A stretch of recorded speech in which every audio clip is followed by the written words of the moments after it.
eminent clergy, Chief Justice and spouse, Otumfuo Asantehene,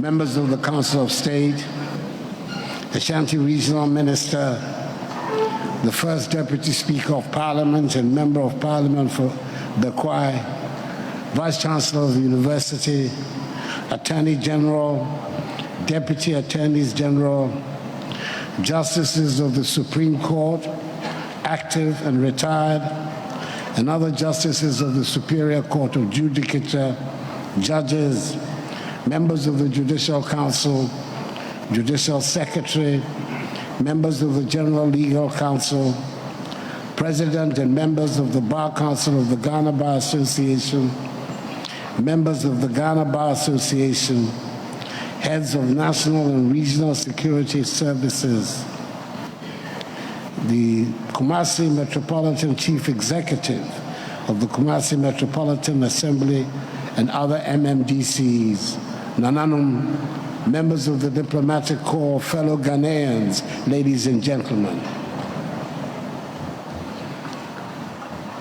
This is an emotional occasion for me, addressing for the 8th and final time this august gathering in my capacity as President of the Republic.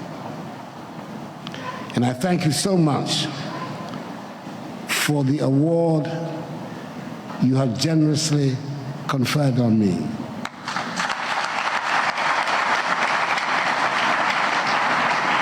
It is one that I will cherish for the lifetime. Thank you very much. It is also deeply significant because of my long-standing association with the Ghana Bar Association.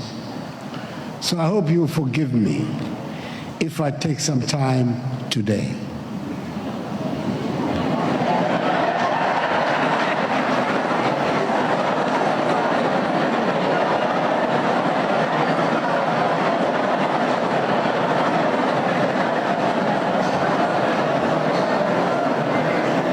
My journey to the highest office of the land began within the confines of the legal profession. I'm a proud product of this noble profession, and it is here amongst you that I've always felt most at home.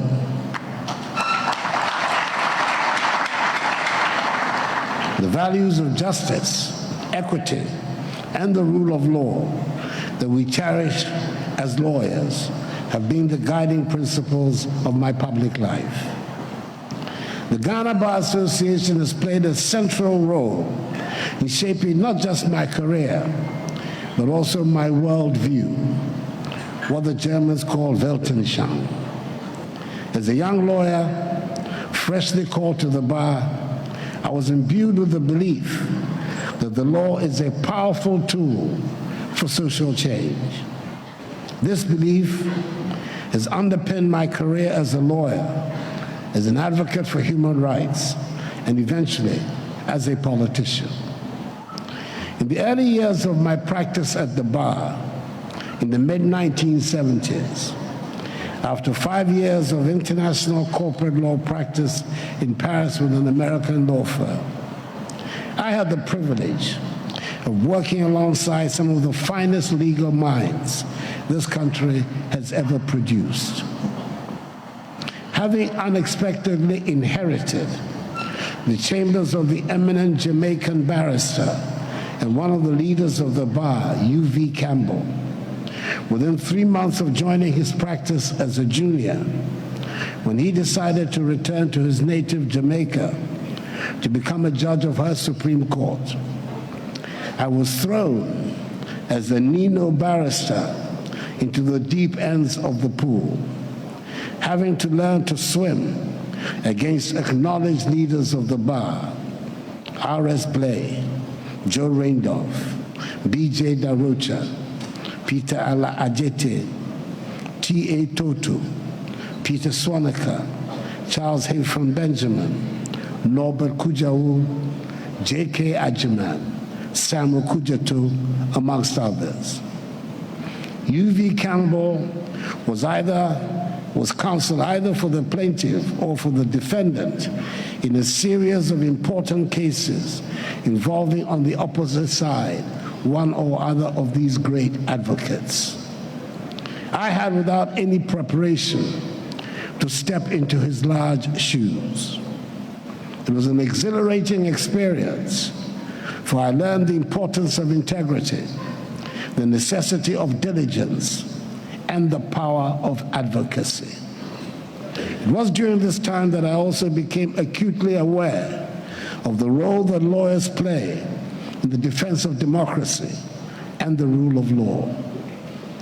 My involvement in the seminal legal battles of the 1980s and 90s, particularly during the dark days of military rule, further solidified my dedication to the principles of the rule of law and democracy.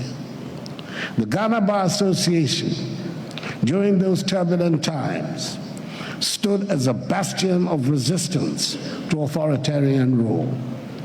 We were the voice of the voiceless, the defenders of the oppressed, and the guardians of the rule of law. Those were challenging times, but they were also times that tested and reaffirmed our resolve to the ideals of democracy. As a lawyer, I had the honor of representing clients from all walks of life, those who had been wronged by the state, those who saw justice in a system that often seemed stacked against them, and those who simply needed someone to stand up for their rights. It was in the courtrooms that I honed my skills as an advocate, but more importantly, it was there that I deepened my understanding of the critical role that the law plays in safeguarding our freedoms. When I transitioned into politics, it was the same zeal for justice and democracy that I carried from the courtroom. My legal background has always informed my approach to governance. I have sought to bring the discipline, rigor, and fairness of the legal profession into public service. As president, I've worked to ensure that the principles of justice, transparency, and accountability are not just mere words, but are in fact embedded in the fabric of our governance structures. As I prepare to hand over the reins of national leadership, it is appropriate time to reflect on the journey we have traveled together over the past 7.5 years. My presidency, in many ways, has been an extension of my legal career, a continuation of my devotion to the rule of law and the protection of the rights of all Ghanaians. One of my first acts as president was to ensure the independence of the judiciary. A strong, independent judiciary is the cornerstone of any democracy. It is the institution that Ghanaians turn to in times of dispute, and it should be above reproach. During my tenure, we have worked tirelessly to strengthen the judiciary, ensuring that it has the resources, the independence, and the integrity to fulfill its mandate. We've introduced electronic filing systems, reducing reliance on paper-based documentation, and streamlining the judicial process. This initiative has not only expedited the handling of cases, but has also enhanced transparency and accountability within the legal system. Lawyers and litigants can now file their documentation online, access case information, and receive updates on their cases in real time. This is a major leap forward in making justice more acceptable, accessible, and efficient for all Ghanaians. The establishment of a permanent modern court of appeal complex in Kumasi should help improve justice delivery for the northern sector of the country. With the collaboration of the Ministry of Local Government Decentralization and Rural Development and the District Assembly Common Fund, 20 townhouses and a guest house have been built to be used as permanent residences for Justices of the Court of Appeal based in Kumasi, who are mandated to handle cases in the northern parts of the country. It should mean that appeals from the Upper West, Upper East, Savannah, Northeast, Northern, Ahafo, Bono East, Western North, and Ashanti regions should now be conveniently held within a much shorter period. Additionally, in 2020, we set out to construct 100 courthouses with residential facilities nationwide. As of February 2024, 79 courthouses have been successfully inaugurated and are in use at different sites around the country. The remaining 21 projects are at various stages of completion and are expected to be completed and inaugurated this year.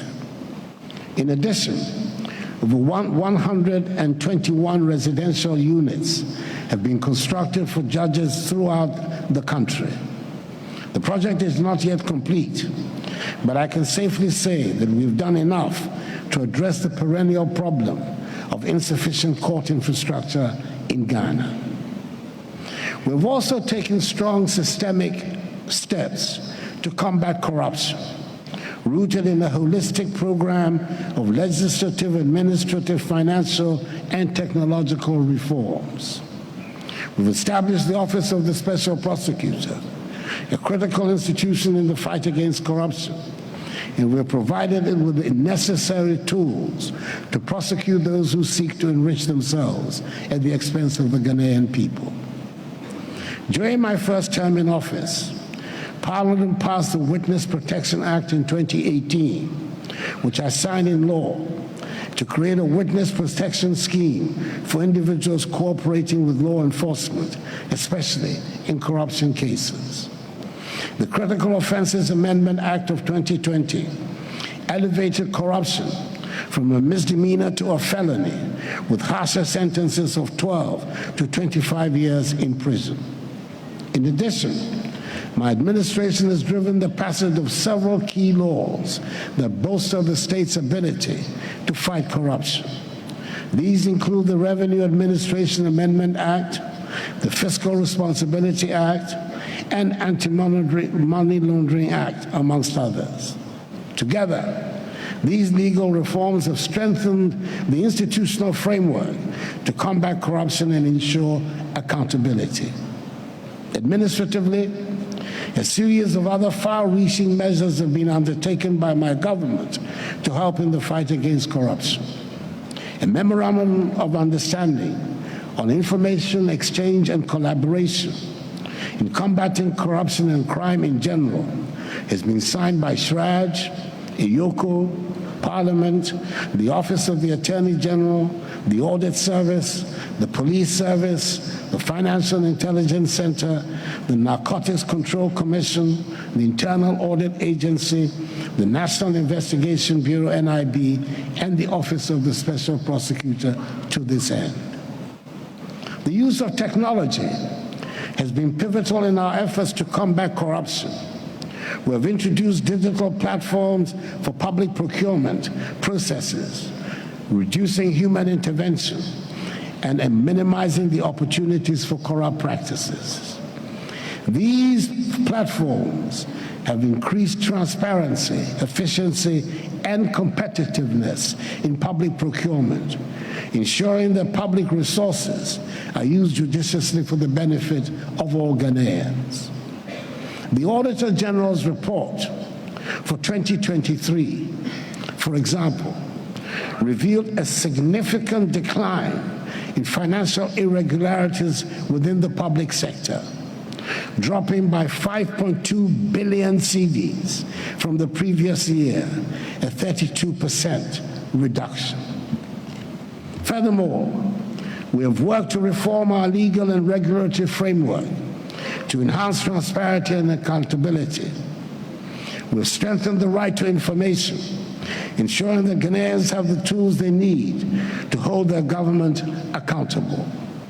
The passage of the Right to Information Act which preceding administrations had failed to accomplish, was an important milestone in this regard, providing citizens with the power to demand transparency for their leaders. By the same token, the Conduct of Public Officers Bill has passed the scrutiny of the Cabinet Committee on Governance and is now ready for presentation to the full Cabinet, after which it will be presented to Parliament for its action. I'm extremely hopeful that this will be accomplished before I leave office. It is also an undeniable fact that budgetary allocations for institutions actively engaged in public sector accountability, that is the Office of the Auditor General, the judiciary, Parliament, the Commission on Human Rights and Administrative Justice, SHRAJ, the Ghana Police Service, the Economic and Organized Crimes Office, EOCO, and the Financial Intelligence Center have all witnessed unprecedented increases since I assumed office in 2017. At the end of 2023, the budgetary allocation to Parliament witnessed a 100% increase compared to what I inherited in 2016. The police service saw its budget increase by 274% at the end of 2023 in comparison to 2016. The audit service recorded a 258% rise in its budgetary allocation at the end of 2023 as compared to 2016. The budget of the judiciary rose by 36% at the end of 2023 compared to 2016. The budget of the Attorney General, of the Office of the Attorney General, increased by 162% at the end of 2023 compared to 2016. The budget of the EOCO increased by 47% at the end of 2023 in comparison to 2016. The budget of the Financial Intelligence Center increased by 443% at the end of 2023 compared to 2016, whilst the budget of SHRAJ increased by 99% at the end of 2023 compared to 2016. These figures reflect my resolve to ensure that institutions of state of relevance in the anti-corruption agenda are properly equipped to discharge satisfactorily the mandate of their offices. I'm aware that there's a deliberate, politically motivated effort to stigmatize my government, my family, and myself as corrupt. I suspect, as payback for the damaging allegations of corruption leveled against members of the erstwhile Mahama administration, some of which have led to criminal convictions, and others are still being prosecuted in court.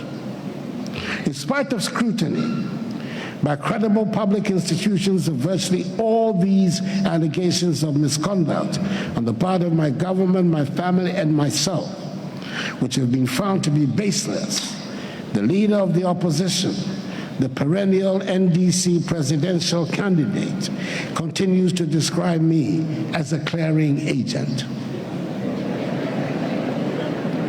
It is important that I reiterate that I will not abandon under any circumstance recourse to due process in the fight against corruption. Be that as it may, in any event, I'll leave it to the Ghanaian public and people. I will leave to the judgment of the Ghanaian public and people to decide whether it is preferable to be a clearing agent or government official one.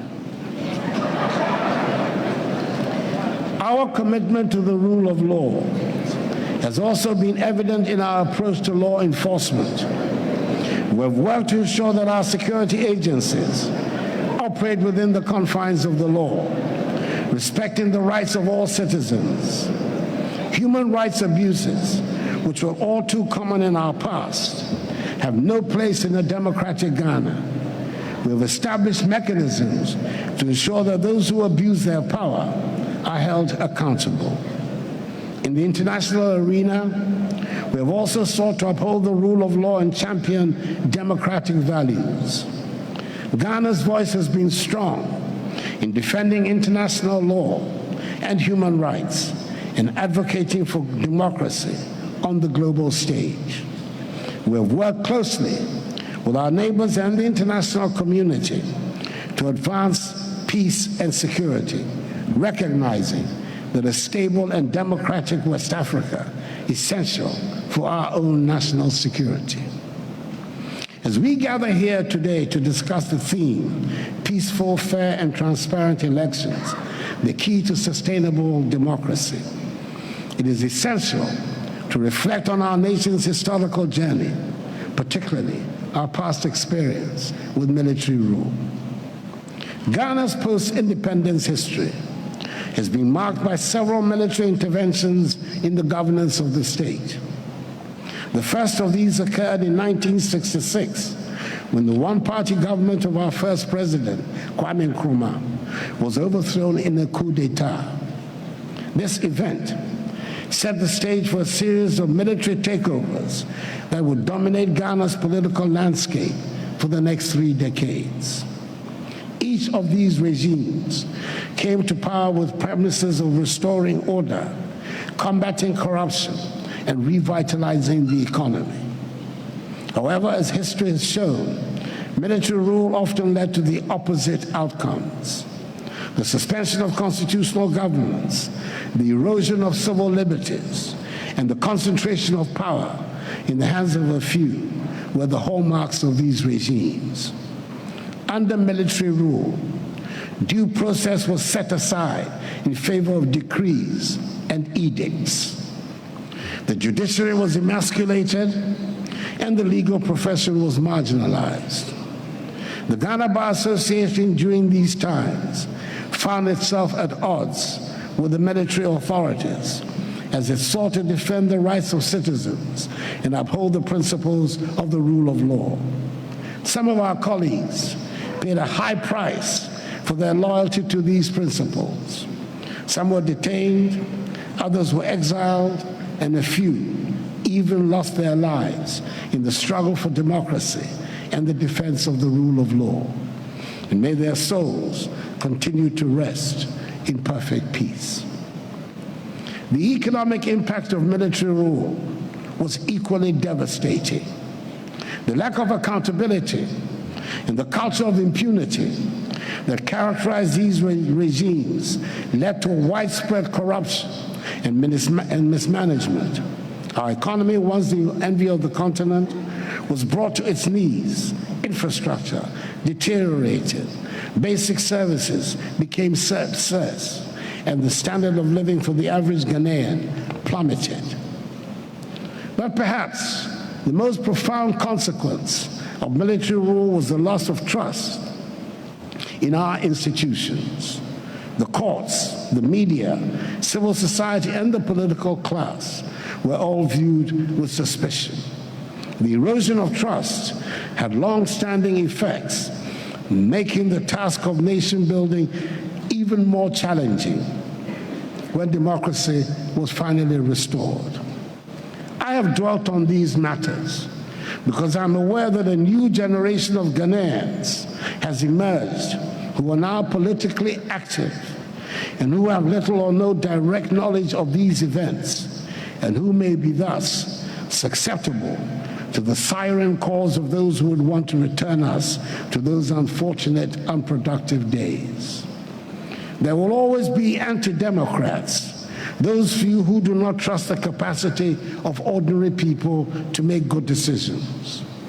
There will always be those few who seek a shortcut to the exercise of executive power, people who are unwilling to do the hard work of popular mobilization and messaging required of democratic politics, but who nonetheless want to exercise executive power.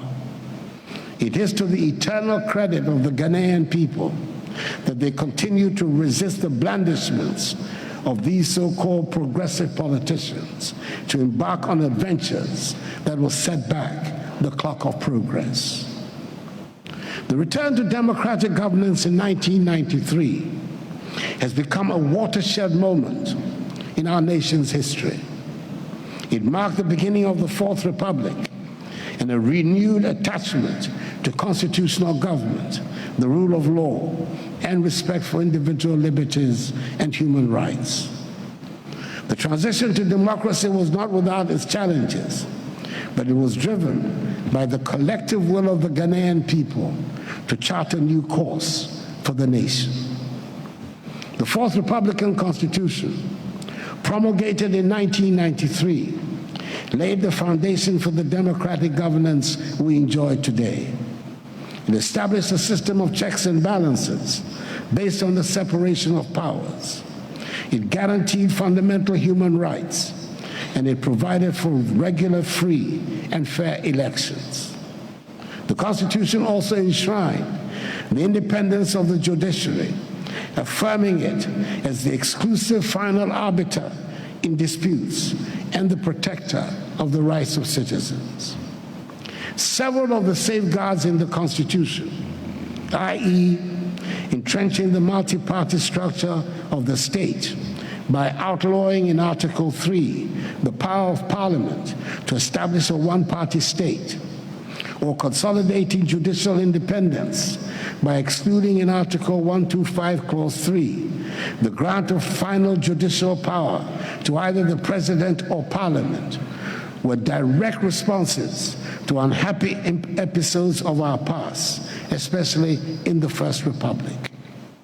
We know the damage to the stability of the state and to the liberties of citizens that the passage of the infamous Preventive Detention Act wrought in the immediate post-independence era. Just as we witnessed in the same era, in violation of the principle of the separation of powers, the ugly spectacle of a tightly controlled parliament acting at the instigation of the executive in emergency session to nullify or reverse judgments of courts of competent jurisdiction for purely partisan political considerations. Since the return to democratic governance, Ghana has made impressive strides. We have conducted 8 successful general elections, each of which has served as a reaffirmation of our adherence to democracy. These elections, while not without their challenges, have been generally credible. The peaceful transfer of power from one administration to another, from one political party to another, has become a hallmark of Ghana's democracy. The Fourth Republic has afforded the most enduring period of stable constitutional rule in our hitherto turbulent history. The benefits of democratic governance to the Ghanaian people have been numerous. It has provided a framework for political stability, which in turn has created an environment conducive to economic growth and development. Under democratic rule, Ghana has seen improvements in its education, healthcare, infrastructure, and other critical sectors. Real incomes have systematically increased. The expansion of the middle class, the growth of civil society, and the strengthening of our institutions are all testaments to the progress we have made. Democracy has also allowed for greater political participation and representation. The voices of women, youth, and marginal groups, which were often silenced during the years of military rule, are now heard loud and clear.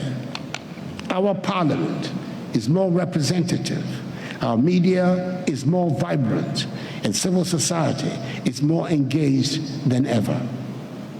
These are the traits of a healthy democracy, one where diverse views are heard, where differing opinions are respected, and where the will of the people is paramount. As we approach yet another election cycle, it is crucial that we reflect on the importance of peaceful, fair, and transparent elections, to the sustainability of our democracy. Elections are not merely a democratic ritual. They are the very lifeblood of our political system. They are the mechanisms through which the people exercise their sovereign will, choose their leaders, and hold them accountable. For elections to fulfill this role, they should be conducted in a manner that is free from violence, manipulation, and fraud. The integrity of the electoral system is the foundation upon which the legitimacy of government rests. When elections are conducted fairly and transparently, the results accepted are accepted by all, even generally by the losers. This broad acceptance is essential for peace, stability, and the continued progress of the nation. However, the history of the African continent is replete with examples of elections that have gone awry. Elections marked by violence, by irregularities, and by a lack of transparency. Such elections have led to disputed results, political instability, and in some cases, open conflict. We should learn from these experiences and ensure that Ghana does not ever fall into the same trap.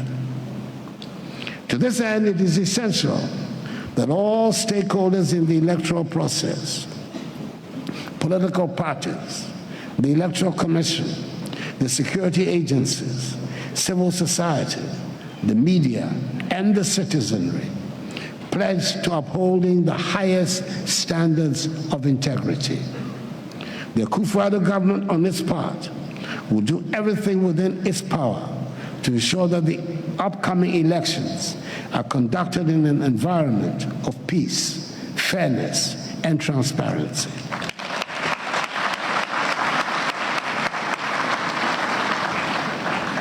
The Electoral Commission, as the body charged with overseeing the electoral process, has a critical role to play.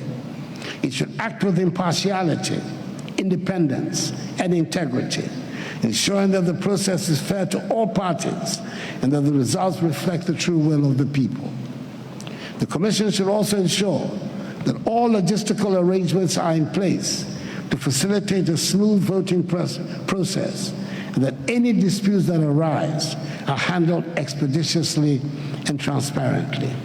It is imperative that the Electoral Commission remains the sole authority responsible for declaring election results to preserve the integrity and credibility of the electoral process. Political parties must refrain from declaring results before the Electoral Commission does so, as this could lead to confusion, misinformation, and even potential conflict. The EC's role as an impartial and independent body ensures that its results reflect the will of the people, free from partisan influence. This assignment of responsibilities is essential to maintain public trust in the electoral system and to prevent any undermining of democracy through the spread of unverified or false election outcomes. Despite assurances from successive electoral commissioners, such as Kojo Afarijan, my 3-year roommate as an undergraduate at the University of Ghana's Premier Hall, Legon Hall, Charlotte Osei, and the current one, Jean Mensah, that rigging elections in Ghana is not possible. A few claim that the only way the MPP can win the December 24 elections is through rigging. It is becoming evident that these voices are already preparing excuses for the increasingly likely outcome of the impending elections. The constant, persistent champion in Ghana's history of the values of multi-party democracy, rigging is not part of the MPP's DNA. The MPP's path to victory is through a robust defense of its exceptional proven track record in office and the compelling vision of continuing modernization of Ghana's future, being espoused by the party's excellent presidential candidate, the Vice President, Dr. Mahamudu Bawumia, and his dynamic running mate, the Honorable Dr. Matthew Poku Prempeh, Member of Parliament for Menchia South, known to all and sundry here in Kumasi as Napo. The security agencies also have a crucial role in maintaining law and order during the election period. Their presence should be felt, but it also should be measured and appropriate. That they should ensure that they act within the confines of the law, protecting the rights of all citizens, while preventing any form of violence or intimidation by enforcing strictly the law against vigilantism. Civil society organizations, the media, and citizens themselves should also play their part. Civil society should continue to work in educating the public, monitoring the electoral process, and advocating for transparency and accountability. The media should report on the elections fairly and accurately, providing the public with the information they need to make informed decisions. And the citizens of Ghana, the ultimate decision makers of our democracy, should exercise their right to vote responsibly and peacefully. The judiciary, as the final arbiter of electoral disputes, has an indispensable role in safeguarding the integrity of elections. The independence, impartiality, and credibility of the judiciary are fundamental to ensuring that electoral disputes are resolved justly and without bias. In recent years, the judiciary has been tested in that regard, and I'm proud to say that it has risen to the occasion. The courts have handled election petitions with the seriousness and thoroughness that such cases demand. The decisions of our courts, whether they have upheld or overturned election results, have been based on the evidence presented and the law, not on political pressure or influence. And that is as it should be. As we move towards another election, I urge the judiciary to continue to uphold these high standards. The courts should remain a place where all citizens, regardless of their political affiliation, can seek redress with confidence that their cases will be heard fairly and impartially. The judiciary should also ensure that its processes are transparent, that its reasons, its rulings are well reasoned, and that justice is not only done, but is also seen to be done. The integrity of our democracy depends in large part on the integrity of our judiciary. A strong, independent judiciary is the ultimate safeguard against the subversion of the will of the people. It is the institution that ensures that our elections are not just a facade, but a true reflection of the democratic process. Learned friends, ladies and gentlemen, democracy is more than just a system of government. It is a way of life. It requires active and informed participation by citizens, respect for the rule of law, and love for the common good. To sustain our democracy, we should continue to invest in civic education and promote a culture of political tolerance. Civic education is essential for empowering citizens to participate meaningfully in the democratic process. It equips them with the knowledge of their rights and responsibilities, the workings of government, and the importance of their vote. Civic education fosters a sense of ownership and responsibility among citizens, encourage them to engage actively in the governance of their country.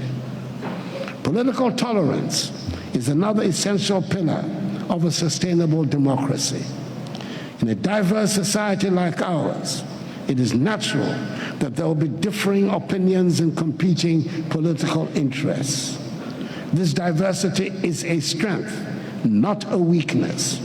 It is through the contestation of ideas that we arrive at the best solutions for our country. However, political tolerance requires that we respect the rights of others to hold and express views that may differ from our own.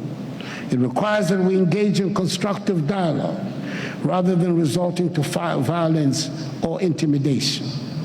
It requires that we see our political opponents not as enemies, but as fellow citizens who share the same goal of building a brighter Ghana, even if we differ on how to achieve it.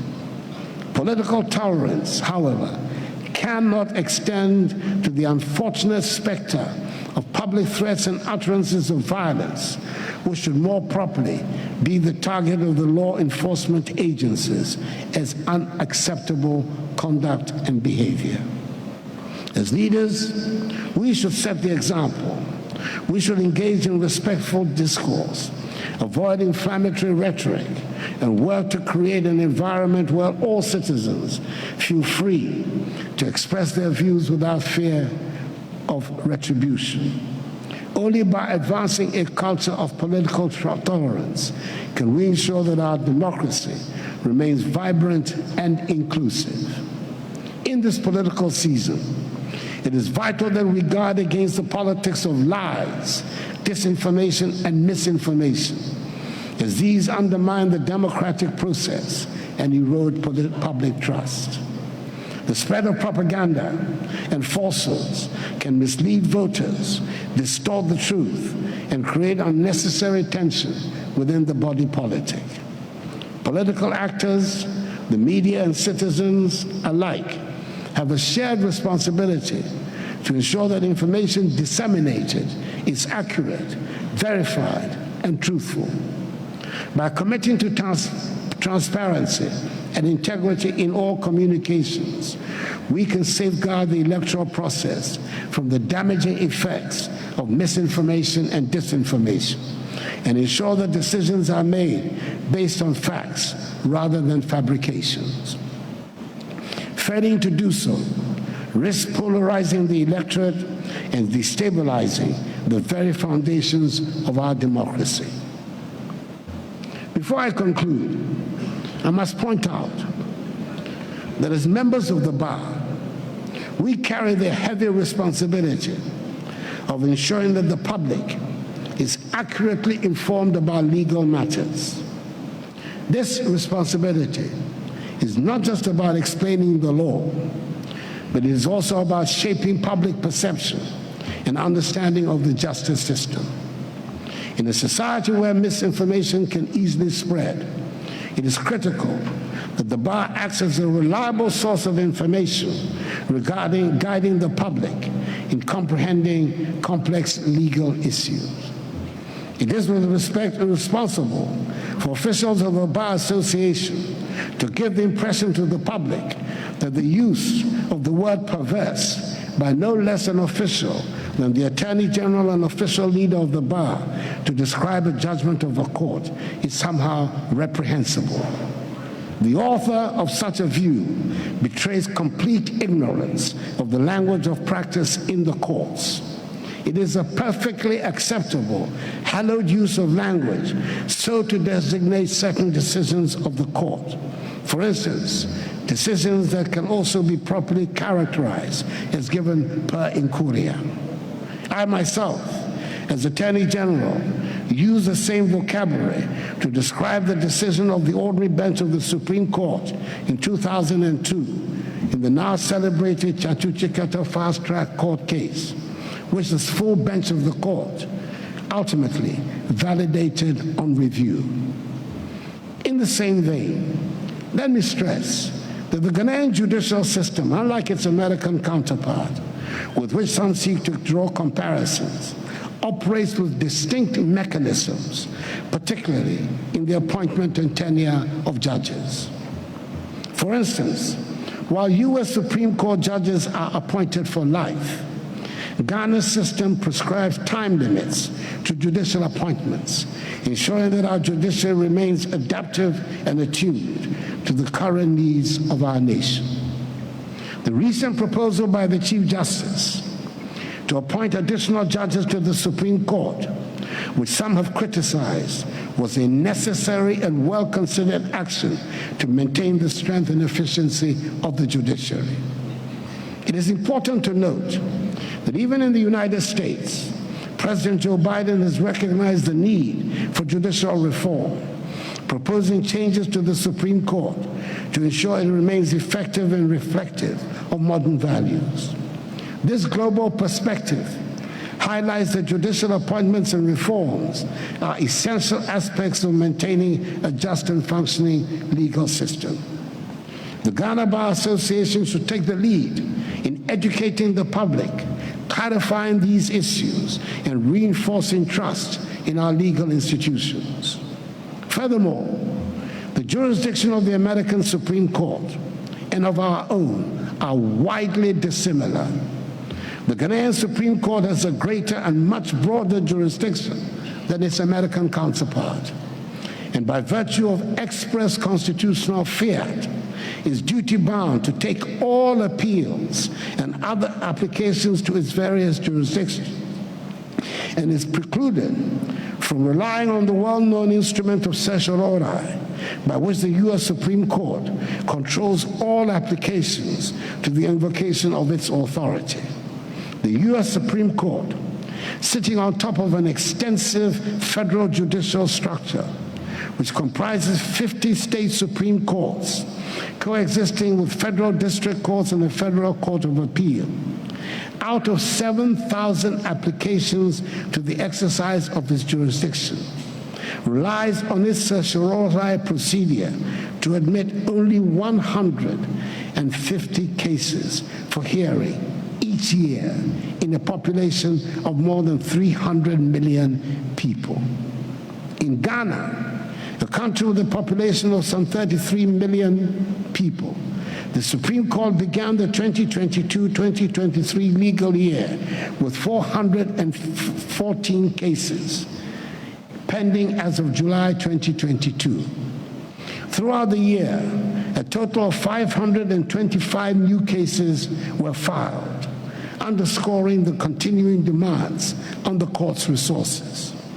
Although 345 cases were concluded by the end of the period, the backlog grew, with 595 cases unresolved as of June 2023. This data highlights the increasing pressure on the Supreme Court as the number of pending cases continues to rise despite ongoing efforts to manage and resolve them.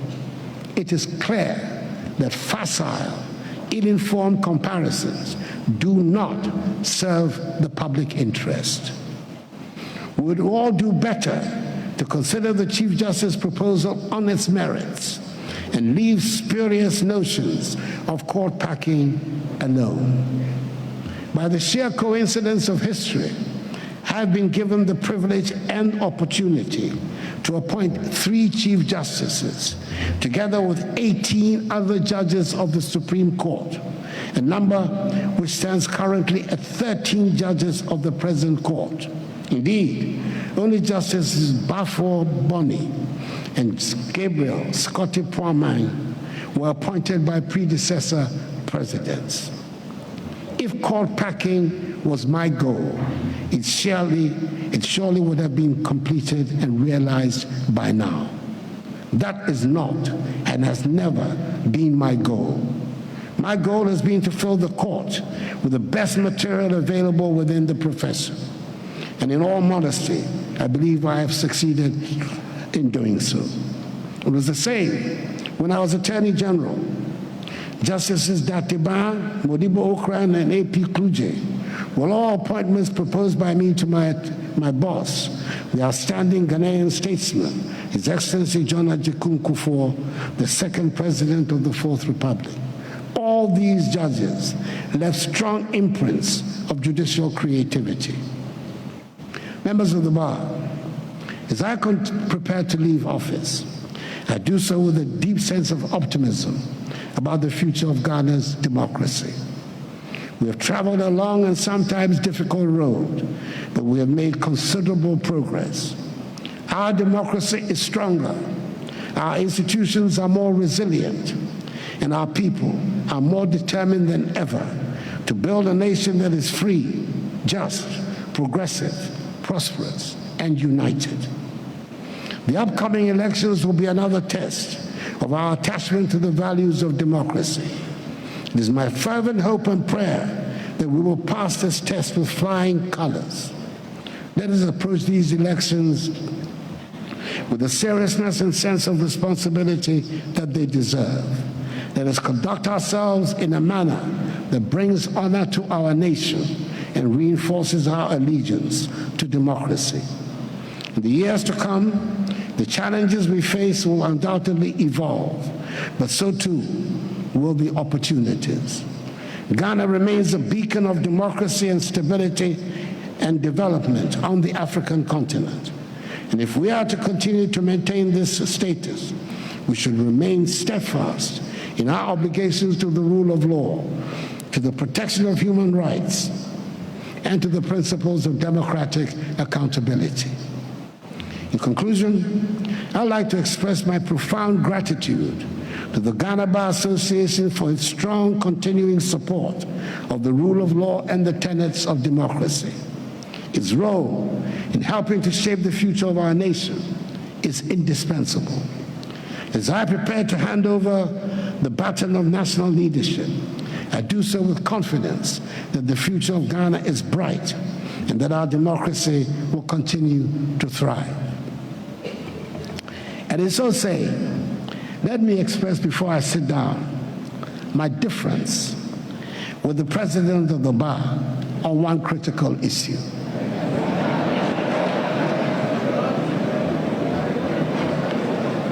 People who can afford to pay fees for the education of their wards should send them to fee-paying private schools. Public schools, that is, schools funded by the taxpayer, should be free to all who would otherwise be unable to pay for their education. That is why the numbers of pupils who have access to secondary education has doubled since the introduction of the free senior high school policy.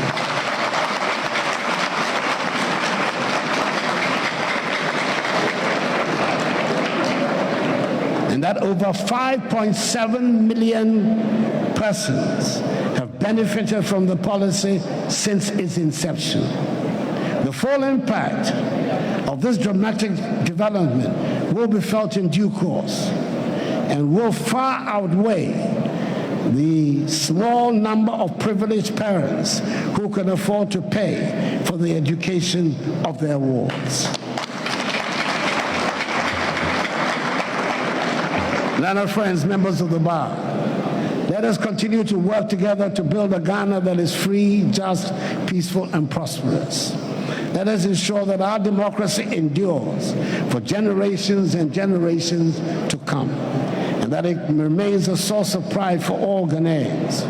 I end by congratulating the outgoing executive of the bar, who have worked hard these last 3 years, and wishing the incoming executives who will be elected at this conference the best of luck and God's blessings on the discharge of its important duties.